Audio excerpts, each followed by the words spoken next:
ሰላም ቤተሰብ እንዴት ናችሁ? ሰላማችሁ ብዝት ይበል። የኔ ሰላም በዝቶልኛል። ድርሳነ ኃይሉ እባላለሁ። ዛሬም እንደተለመደው ያለኝን ሀሳብ አስተያየት እዮሃ ሚዲያ ላይ ባገኘሁት ቪዲዮ ላይ ላስቀምጥ መጥቻለሁ። ታዲያ ብዙዎቻችሁ ቪዲዮ ሳያልቅ ምን አስቸኮለሽ ልትሉኝ ትችላላችሁ። ስለ ሰውየው ታሪክ ሳይሆን ከመሃሉ አንድ እንድንነጋገርበት እንዳልረሳው የፈለግኩት ፖይንት ስላለ ነው። እኔም ደግሞ ስላልተመቸኝ ኦቨር ቮይስ ነው የመጣሁት። አጠር ያለ ቪዲዮ ነው። ታዲያ ይሄ ቪዲዮ እንድንማማርበት ተብሎ የተዘጋጀ ስለሆነ ከታች ካመንት ሲያስቀምጡልኝ በአስተዋይነትና በጨዋነት እንዲሆን በአክብሮት ጠይቃለሁ። የዛሬው ቪዲዮአችን ብዙ የሚያስተምረው ገና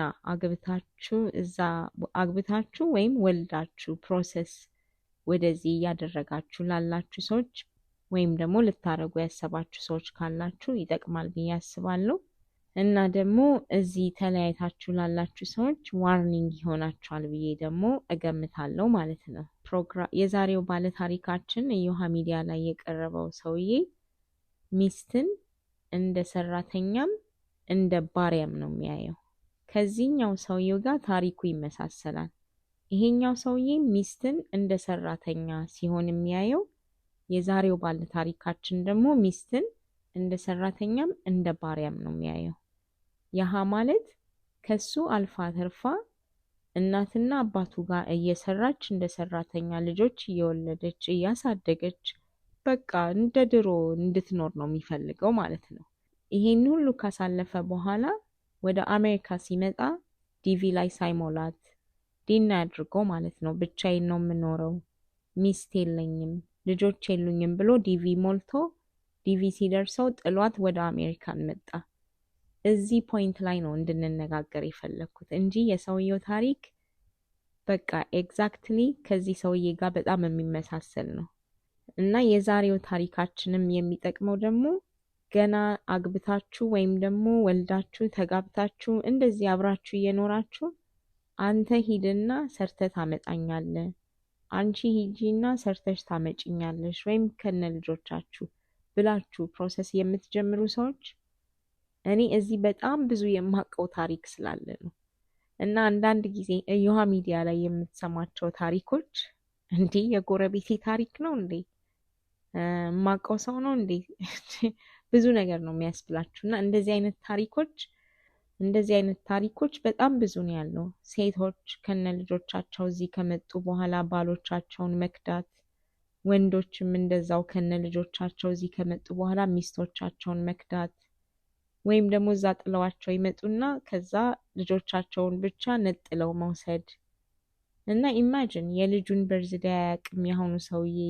ብቁም ባል አይደለም፣ ሰልፍሽ የሆነ ባል ነው። እና በሴትም በወንድም በኩል አለ እንደዚህ አይነት አስቸጋሪ የሆነ ሪሌሽንሽፕ ያለበት ቦታ ማለት ነው።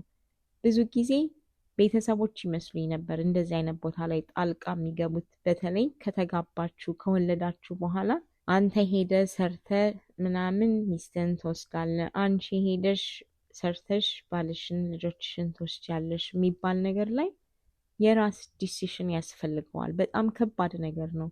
ትዳርን አፍርሶ ሲያበቁ ወደ ሌላ ሀገር ተሰዶ ተመልሰን እንገናኛለን ማለት ነው።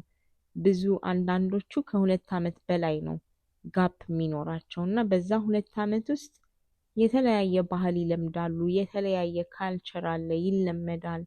ብዙ አይነት ነገር የሚቀየር ነገር ስላለ የሰው ልጅ ስሜቱ ደግሞ ፍላጎቱ በየጊዜው የሚቀያየር ነገር ነው። ኮንስታንት የሆነ ነገር አይደለም። በጣም ኦነስት ሰው ታማኝ ሰው መሆን አለበት ያንን ነገር ለማለፍ። እና ከ190% ይሄ እኔ ሄጄ አመጣሃለሁ እኔ ሄጄ አመጣሻለሁ የሚለው ፕሮሰስ በፍጹም አይሰራም።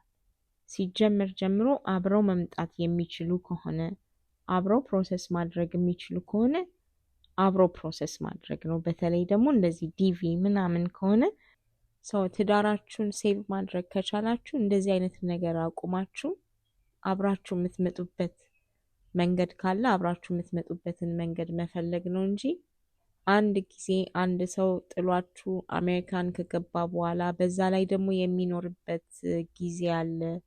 በባህል መለያየት ይመጣል።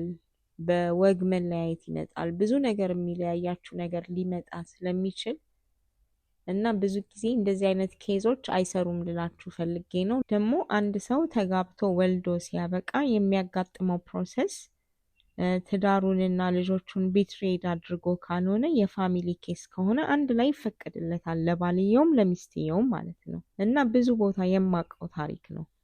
ወይ ሚስት ከነ ልጆቿ ትመጣና ባልየውን ትከዳለች፣ ወይ ደግሞ ባል ከነ ልጆቹ መጥቶ ሚስትየውን ይከዳል፣ ወይ ብቻቸውን ይመጡና እኔ እወስዳችኋለሁ ይሉና ልጅንም ሚስትንም ወይም ደግሞ ልጅንም ባልንም ኢትዮጵያ ጥለው ይመጡና እዚህ ሲመጡ ግን እንዳልነበረ ይሆናል ማለት ነው። ይለያያሉ። ከ190% እያጋነንኩ አይደለም።